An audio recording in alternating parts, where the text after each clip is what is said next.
gabos kan karatan madaog. Surupaman kami gabos kan karatan madaog. O San Miguel, Arkanghel, ipangibig mo man kami sa mga takot, asin sugot, daimo man kami itugot. O San Miguel, o Prinsipe, ning langit no nahamo, surupaman kami gabos kan karatan madaog. Surupaman kami gabos kan karatan madaog. Surupaman kami gabos kan karatan madaog.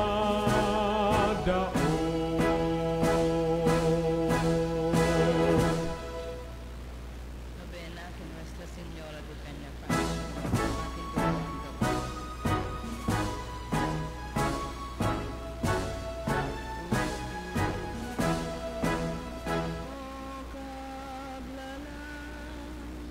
Sa puso ni Madero ka, ang biyaya mo sa mudahan,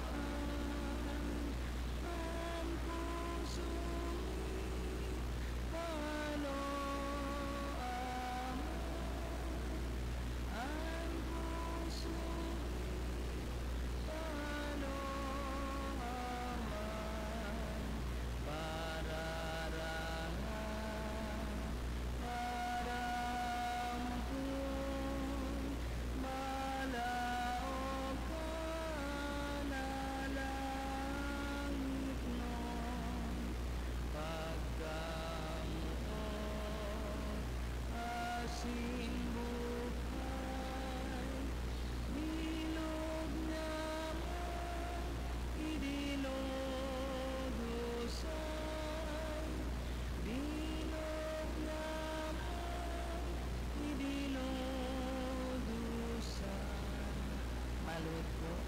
maninigong gayong maumuto na ray na asilina niya mong Maria, ang sa imong mahamiso ng aral, nakakataong kaugmahan sa langit, nakakaranga sa daga asin nagkapatakot sa impyerno.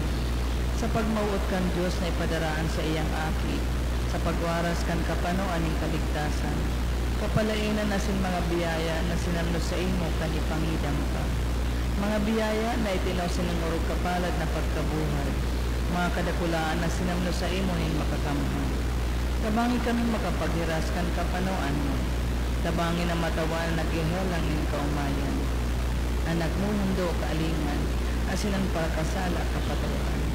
Sa imong pagkaina, kami asin mga anghel nag-uugma, asin ang Santissima Trinidad pinagmumurawan. O Maria sa muyang ina, ikami nasarig sa kamurawayan ni Jesus na nagsakit, nagadan asin nabuhay liwat sa pagtubos sa muya. Minasarik man kami sa iya na nagtugdas kan banal na sakramento ng Eucharistia. Sa imong mamurawayan na pagkaina, minasarik kami sa pagpamigdi asin sa pagdebosyon sa imo, na siring sa katig na nakakalangan sa muya, siring sa makusog na bulong na nakakaumay kan sa mong mga kasakitan, siring sa makusog na tabang sa samuyang mga kaipuhan. Nag-aarang ako ng udog sa buot sa imo o mahal na imo. Nag-aarang ako ng paulit-ulit sa sakuyang uso, tanganing matala ng God sa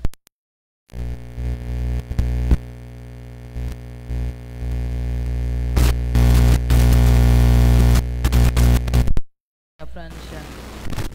Nuestra Señora de Peñafrancia. Pamibig kay Nuestra Señora de Peñafrancia. Hilingaman kami umay rako na ina Virgen de Peñafrancia, kan sa imong mahamis na mga mata. Asin kay raki man kami na minadulok sa imo panaw ng pagsulsol. At amanaan sa mong pamilya, katuod asin para surod. Tabangi kami na sa imo mga devotos, si buhay pa asin mga gadana. Purog na itong nangangaiponin sa mong pagtabang. Sa orasin sa mong mga pag-alaman, kakundian asin pagtios, purog na sa samuyang pagkagadan. Antabayi man kami sa atubangin sa inyong mahal na aki. Tanganing masurog asin matabangan mo kami. Danay mo kaming antabayan bilang sa iyong mga deboto, nadarakan dakulang pagsalit sa imong pag-atangan. Minaluhod sa imong pamitisan, sa paghagad kan sa imong mahalagang pagtabang. Nuestra Señora de Peña Francia,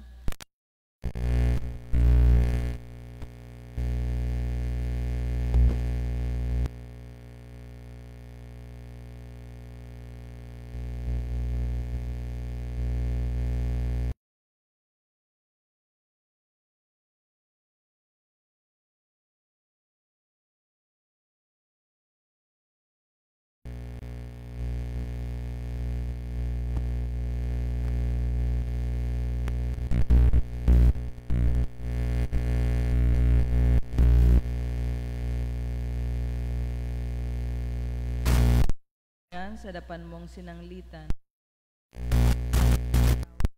ang mahal sa imong inang mahal sa muyang hinahagad man na sa muyang kauyaman gabos na mga kasalan.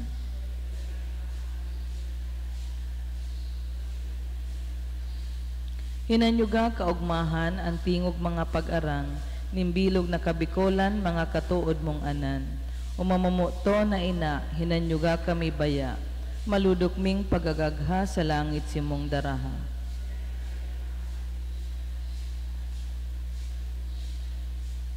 Maguntok asin mahagad sa mahal na Diyos kan biyaya na buot niyang makamtan sa tabang ni Birhen de Peña Francia.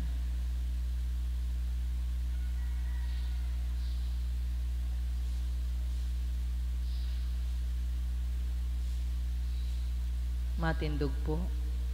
O Maria, ipinangidam daing kasalan, kami pamibyan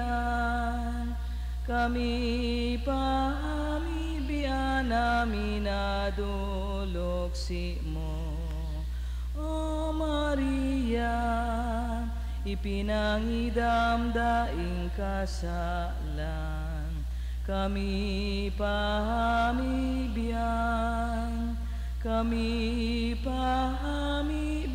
namin aduluksi mo. O Maria, ipinangidam daing kasalan, kami pamibyan namin aduluksi mo.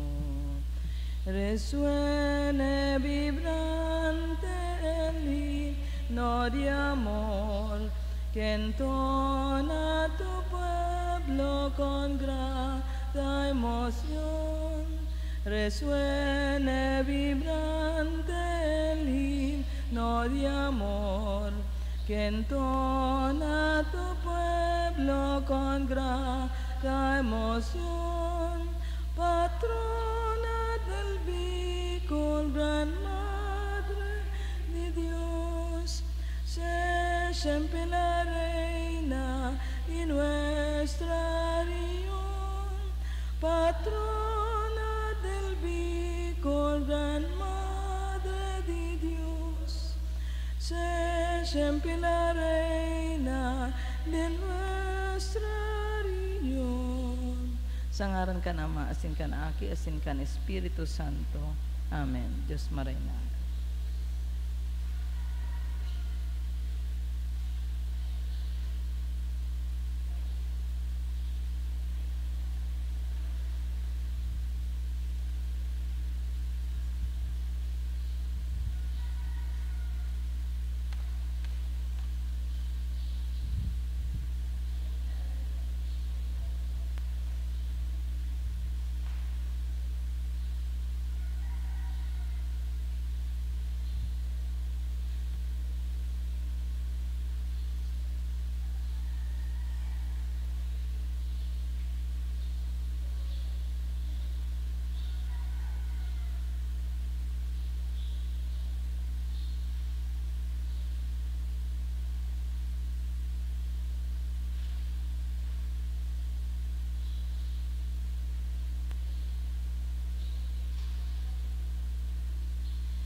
Sa ngaran ka ng mga asagalaki pa ni Espiritu Santo, Amen. ayon kagurangnan mapasindo, Asin sa imong espiritu. idulot niya doon ng misa sa mga minasunod na intensyon. Thanksgiving Mass in honor of Our Lady of Peña Francia, dulot kan Olpa Group 2. Thanksgiving Mass, dulot kan ni Rodel sa Bulbara. Thanksgiving Mass for the 8th birthday, dulot ni Chloe Isabel Roses. Thanksgiving Mass for the birthday blessing, dulot ni Benjamin Sapian. Thanksgiving Mass for the birthday blessing, dulot ni Rosario Recto. Thanksgiving Mass for the birthday blessing, dulot ni Nilo Antonio. Thanksgiving Mass in honor of all the saints, dulot ni Joy Colvera. Thanksgiving Mass in honor of all the saints, dulot ni Cecilia Sarmiento and family. Thanksgiving Mass in honor of all the saints, dulot ni Nimpa Arcilia. Petition Mass, dulot ni Cynthia Sarmiento. Petition Mass for nursing exam, dulot ni Danica Brace. Sa kalag ni Artemio, dulot ni Arlene Berizo. Sa kalag ni Pablito, dulot kan Clarianis family. Sa kalag ni Santiago, dulot ni Virginia Beltran. Sa kalag ni Marlon, dulot ni Salvacion Barnuevo. Sa kalag ni Edgar, dulot kan Sasil family. Sa kalag ni Da Dolores Sinharding, dulot ni Rosario Flores. Sa kalag ni Domingo Asin Estrella, dulot ni Cynthia Sarmiento. Sa kalag ni Florenio Asin Maria, dulot ni Dominga Flores. Sa kalag ni Da Elvis Salvacion Wilfredo, dulot ni Salome Alarcon. Sa kalag ni Florencia Cornelio Gliceria Matias Antonio Imenica Domingo Agaton asin sa kabos na kalag sa Purgatorio, dulot ni Maria Aragdon. Sa kalag ni Soledad Patria Casimera, misa komon, dulot ni Nimpa Arcilia. Sa kalag ni Da Felicita Benita, misa komon, Loserido Fulgencio, dulot ni Melba Clemento. Sa kalag ni Blandina Elmer Joy Flordelito William, dulot ni Canraigon family. Sa kalag ni Dolores Emmanuel Josefina Harding Manuel Sr., dulot ni Rod Aguirre Wilmar. Sa kalag ni Clemencia Luth Patria Glicerio Sr., Glicerio Jr., dulot asimisa komon, dulot ni Grace Peralta and Eva Rojas. Sa kalag ni Emerenciana Emmanuel Macario Sr., Manuel Sr., Josefina, dulot ni Michael Flores. Sa kalag ni Ricardo asimisa komon, dulot ni Sonia Ruiz. Misa komon asin Laudate, dulot ni Lydia Belda. Misa komon, dulot ni Aida Rivera. Misa komon, dulot ni Benjamin Sapian. Misa komon, dulot ni Gloria Ariola. Misa komon, dulot ni Mr. and Mrs. Nilo Antonio. Misa komon, dulot ni Jolie Ariola. Misa komon, dulot ni Marlon Flores. Misa komon, dulot ni Estrella Sabolbora. Asin misa komon, dulot ni Rosario Recto. Mga dugang ako dahil sa tuwing mga kasalan, nanganing magaling na magselebrar kan mga banal na misteryo. Nagukumpisal ako sa Diyos na mga kamahal, asin sa inyong mga dugang, na nagkasala ako nin makuri, sa isip, sa tataramon, sa gibo, asin sa kababayan. Sala ko, makuring sala ko. Kaya nangangadyo ang Santa Maria, Dani na Birhen, sa kabos na Angeles sin Santos, asin sa inyong mga dugang, na ako'y pamili sa kagurangan ng Diyos.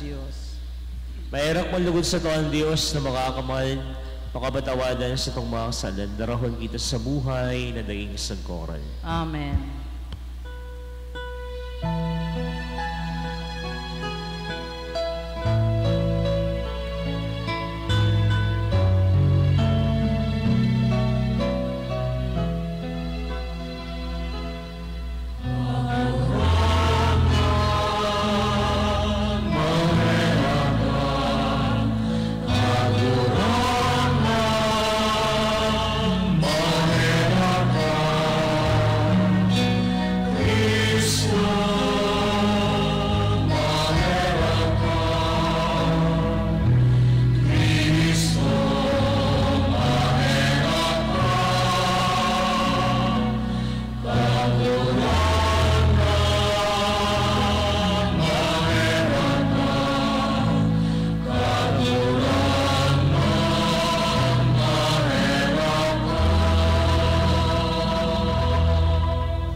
asin sa daga katulindonan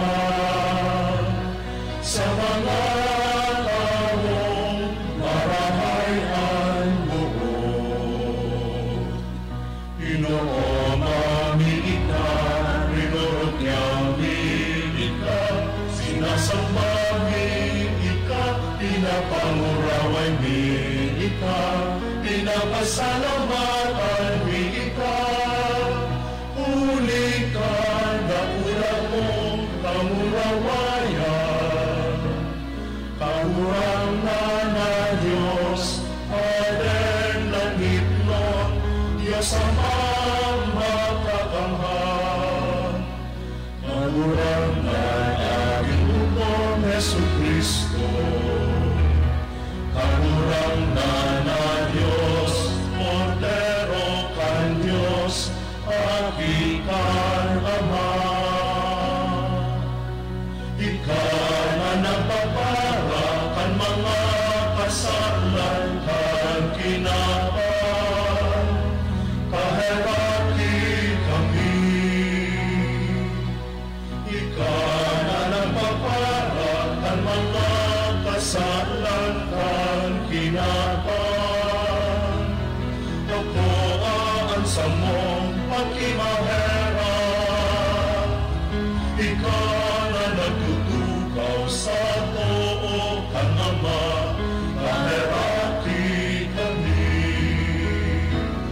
Ang ikasanaan banal, ikasanaan kahurangan, ikasanaan turong kahalangkan. Jesucristo kaiba, kan Espiritu Santo, sa kamurawayan kan Diyos Ama. Amen.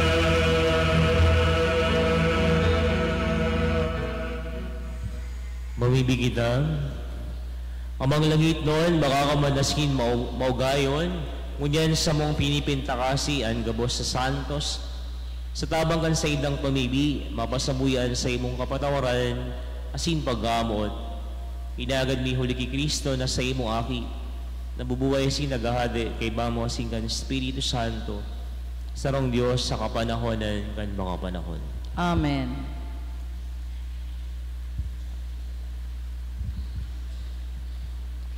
Enot na babasahon, pagbasa sa libro nin kapahayagan. Dangan nahiling ko ang sarupang anghel, nagiitaas hali sa sirangan, daraan silyo kan Diyos na buhay. Sa kusog na tingog, inapod kan anghel na ini, anapat na anghel na tinawanin Diyos, kan kapangyarihan, sa pagraot kan daga asin dagat. Nagsabi ang anghel, dinindo pagraoto ng daga, ang dagat o ang mga kahoy, sagod na daita pa na mamarkahan ng angog kan mga surugoon kan satong Diyos. Sinabi sa ko na 144,000 ang bilang kan mga tawong may marka sa angog kan selyo ni Diyos. Sinda ang mga hali sa 12 tribo ni Israel. Pagkatapos kaini, nahiling ko ang daimabilang na mga tao, hali sa gabos na rasa, tribo, nasyon, saka lingwahe. Nagtindog sinda sa atubangan kan trono asin kan kordero, nakagubing nin puti sa kamay kapot na mga sanga nin palma. Sinda gabos nagkurahaw nin makusog, ang kaligtasan hali sa satong Diyos na nagtutukaw sa trono asin hali sa kordero. Ang gabos na anghel nagtindog sa palibot kan trono, kan kamagurangan, saka kan apat na buhay na linalang. Nagdapa sinda sa atubangan kan trono, nagsamba sa Diyos, pantang nagsasabi, Amen. Sa satong Diyos ang kaumawan, kamurawayan, kadunungan, pasasalamat, paggalang, kapangyarihan asin kakusugan, sagud paman. Amen. Hinapot ako kan saro kan mga kamagurangan, si Isay ang mga taong ini na nakagubing nin puti, asin sa insindahali, sinimbag ko siya. Day ko aram, ika ang nakakaaram. Sinabihan niya ako, Ini ang mga taong nakatagal sa makuring kasakitan. Linabahan, nindaan sa indang mga gubing, asin pinaputi sa paagi kan dugo kan kordero. Tataramon kan kagurangnan. Salamat sa Diyos. Kagurangnan, inian banwaan na nagmamauot na mahilingan sa imong lalawgon. Kagurangnan, ini ang banwaan na nagmamauot na mahiling an sa imong lalawgon. Sa diri nin kagurangnan ng kinaban, asinan kapanoan kayan. Ang daga sa kaangabos nag-ierok tiyan. Hulita pinatindog niya ini sa ibabaw nin kadagatan, asin pinamugtak sa ibabaw nin katubigan. Kagurangnan, ini ang banwaan na nagmamauot na mahiling an sa imong lalawgon. Sisay ang matukad sa bulod nin kagurangmotan kong mga tugang. Ngunyan, mga aki na kita nin Diyos, alagad bako pang malinaw, kung magiging ano kita, alagad aram ta na, kung dumatong na si Kristo, magiging kitang arog sa iya. Huli ta mahihiling ta siya, kung si Isay talaga siya. Ang si Isay man na igwang kan paglaom na ini kay Kristo, nagdadanay sa malinig arog kay Kristo. Tataramon kan kagurangnan. Salamat sa Diyos. Matindog po sa pagrukyaw kang Ebanghelyo.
Ayon kagurang dahil mapasindo, Asin sa imong espiritu. ayon magbasa kan banal na Ebanghelyo sa San Mateo. Kamurawayan sa imo kagurangnan.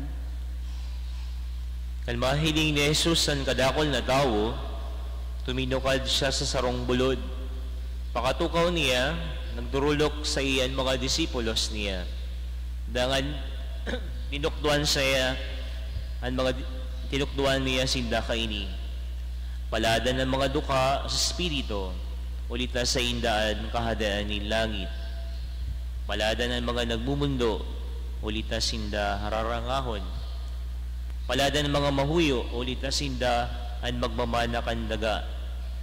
Palada ang mga nagugutom asin napapaha sa katanosan, ulita sinda papakabasugon. Palada ng mga mahirakon, ulita sinda mahirakan. Palada ng mga maninigan puso, ulita mailing ninda ang Diyos.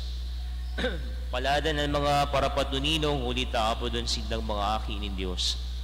Palada ng mga pinapasakitan dahil sa katanosan, ulita sa indaan kahadaan ni langit. Paladan kamo kon minumuda kamo, pinapasakitan, nasing pinapakaraot kan mga tao dahil sa ko. Arog man kaini ang ginibos sa mga profetang nainod sa indo. Orog na magugma kamo, nadakulaan balo sa indo sa langit. An marahay na bareta din sa tong kagwa. Dawa ba ko kitang Kristiyano? No? Even the other religions also believe in this, no? That there is life after death. And Islam, Judaism, Hinduism, they believe in life after death. Ang iba, nagtutubod, no? Na after the death of the person, there will be reincarnation. nagtutubod pa mangyararay sila sa buhay na after kang kagadanan. Or ang iba man nagtutubod na pag ang sarong tao ngaya nagadan, the consciousness of the person still exists. No? Different kind of consciousness. Or ang iba man, garuda ngayon tubig na nag-drop sa sea, no? Wherein nahiling niyan sa iyang kahulugan. No? So, different concept, different belief, no? That there is life after death. Pero kita mga Kristiyano, no? Nagtutubod kita na pag kita nagadan, no? Kita ang sa tuyang kalag, no? Padagos na mabubuhay, and our soul will go back to our Creator. Tulong bagay lang yan. Pwedeng langit, pwedeng purgatorio, o pwedeng impyerno. Asing ngunyan na aldaw sa tuyang, no, pinagsaselebraan communion of saints, no? Ang gabos sa mga santo, si mga nakaralaog sa langit, no? Si mga nagsakripisyo, no, kansinda nabubuhay pa didi sa kinabal. Kaya akmanggayo, no? Akmanggayo sa tuyang ibanghelyo ngunyan na aldaw that speaks about the Beatitudes, no? Mga kapaladan, no? Iyon yung roadmap niya to, na kita nagmamaot man na ngapit na panahon, kita man maging makaiba naman sa mga santo, no? Iyon yung maabot niya to, na kita man maging santo in the future. As ining roadmap na ini, no? The Beatitudes is our roadmap. Ano ang sinasabi kan Beatitudes, no? Note, sa first part ng Beatitudes, no, mahiling tadigdiyuan mga kamugtakan ng sarong tao, being lonely, sorrow, no? Namumundo, no? Makahirak-hirak, pigmumuda, no? Ano pa, pigpapakaraot, pinapasakitan. Yun yung first part na pinapahiling kang Beatitudes na na-experiensyahan man kan mga santo, no? Bago sindan nakalaog sa langit, they were able to experience these difficult situations na sinda pigpipersecute, pigpipersigir, pigmumuruda, pigkukurulgan. So iyon ang sitwasyon kan mga santo, no? Alagad, sabi dito sa Beatitudes, paladan, no? Paladan sinda, no? Because daw araw gatong sitwasyon ninda, masakito ng sitwasyon ninda, no? Dahil pailing pagirarindaan marahay nagibo, no? They still nagibo pagiraresinda ning karahayan, no? Dawa sa masakit na sitwasyon. They make good acts, no? Igwasindang ginibong aksyon. Dahil sinda nagreklamo sa mga pagsakit na sa indang na-experiensyahan, rather they embrace, no? Hinugusinda ang mga pagsakit na ini. And because of that, nahiling, no? Nahiling kagurangnan, no? An sa iyang mga aki, no? Ini mga saints na ini, no? And because of that, God, no, made an action, give them a reward. Tinawan si daning balos sin mahal na Diyos. Asin niya ng balos ang langit. Mga tugang, this is our roadmap, no? Ini ang mapatatanganin kita man makalaog sa langit, no? Gabos kita, we are in difficult situations, no? Pwedeng ang iba mamundo, ang iba naghehelang, no? Ang iba nasasakitan sa indang relasyon, iba-ibang mga sitwasyon. And how do we respond to this situation? Nagigibo daw, nakakagibo pa daw kita ng karahayan in the midst of that difficult situation, or nagrereklamo na kita? Igbabasol na ang mahal na Diyos. Arugon tayo ng mga santo. Sabi ni Pope Francis, let us rediscover, no? Let us rediscover our sanctity, our holiness in our daily lives. Kung ika magurang, kung ika ang trabaho mo sa medical practitioner ka, o yaong ka sa imong harong, naghihelang ka, o ano pa man na profession mo sa buhay, you can be sanctified. You can be a holy person. No? Kung hilingon ta po bagaan mga buhay kan mga santos. No? Simple lang ang mga buhay ninda. No? Unyan, kan mga nakaaging bulan, pinag-canonize si Saint Carlo Acutis. No? Uben na lalaki, wizard sa computer, pero naging santo siya because he used that sa iyang talent, sa iyang skills. Tanganing siya maging banal. Pagpaparapicturan niya ang mga, most especially the Eucharist. Kadakol siya mga pictures about the Eucharist and his devotion to the Holy Eucharist. Kasi kadakol pang ibang mga santos na mahihiling ta na ordinary people, but they become saints. Indunita, they were able to sanctify their lives through their profession, o ano pa man na buhay na igwasinda. Mga tugang, no? This is also an invitation to all of us, no? Whatever situation we are in, no? Ano man ang kamugtakan na yaon kita, no? Piligit palan kita maging banal. As in, pwede kitang maging santo. Let us be inspired in mga santos. Let us embrace, no, ang mga pagsakit. No? Let us take this as an opportunity, no, ang mga pagsakit, ang mga difficult times na na-experiensyahan niya ito. Inian magdadara sa tuya. Tangani na kita maging banal, asing ngapit maging mga santos. Kaya lugod, no, sa aldaw na ini, no, ipangadya niya ito, lalong-lalo na sa tuwing mga namumutan sa buhay, si mga nag-airanot na nalugod sindaman makalaog sa kada ani mahal na Diyos. Amen. Habang hindi kita man makabot sa